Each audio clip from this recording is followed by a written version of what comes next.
আসসালামু আলাইকুম, আপনাদেরকে স্বাগত জানাচ্ছি আমরা আঙুর বাগানে। মরুভূমির মাঝখানে আমি রোহান একলা দাঁড়িয়ে আপনাদেরকে দেখাবো।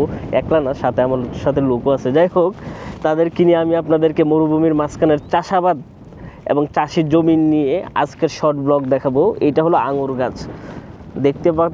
দেখতে পাইতেছেন আপনারা আঙুর বাগান। এটা অ্যাকচুয়ালি এখানে দেখুন সব পাতা শুকাই গেছে। মরুর দেশে চাষ করা কিন্তু আসলে খুব সহজ কিছু না। প্রচণ্ড গরম, কম পানি থাকার কারণে কিন্তু অনেক গাছ নন সিজনও কিন্তু শুকায় যায়। যদিও এখন শুকানোর সিজন, বিকজ কিছুদিন পর নতুন পাতা উঠবে এখানে।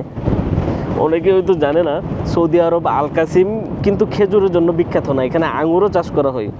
আগের মানুষজন কিন্তু ভাবতো মরুভূমিতে আঙুর ফলানো সম্ভব না, কিন্তু এখন আধুনিক সেচ ব্যবস্থা এবং আধুনিক চাষাবাদের কারণে কিন্তু এখানে বিভিন্ন ধরনের ফ্রুট গার্ডেন তৈরি হয়েছে, অর্থাৎ হলো যে ফলের বাগান তৈরি হয়েছে।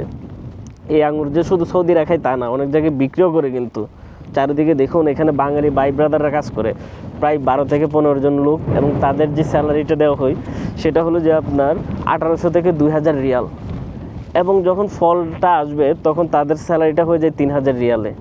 এই বিষয়বস্তু নিয়ে আমরা কিন্তু ডিটেইল ব্লগ আপলোড করে রাখছি রোহান ব্লগে, যেটা হলো 15 থেকে 20 মিনিটের উপরে। আপনারা একটা প্রামাণ্য চিত্রই দেখতে পারবেন, দেখার অনুরোধ রইল।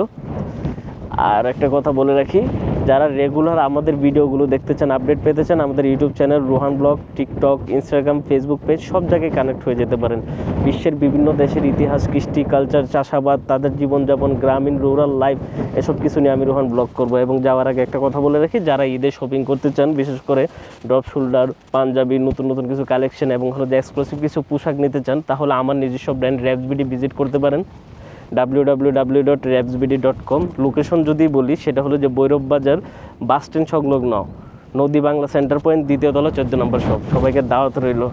অ্যান্ড আগামীকালকের ব্লগ কিন্তু দেখবেন ডেফিনেটলি। প্রচুর পরিমাণের জোরু বাতাস, এখানে বাতাস হইতেছে। এখানে এই বাতাসে কিন্তু মরুর যে বালি, এগুলো সহ এক এক সময় আইসা আমাদের গায়ের উপর আছড়ে পড়তেছে, যেটা এর আগের ব্লগে কিন্তু আমরা শো করছি। দেখবেন, কিন্তু দেখতে ভুলবেন না।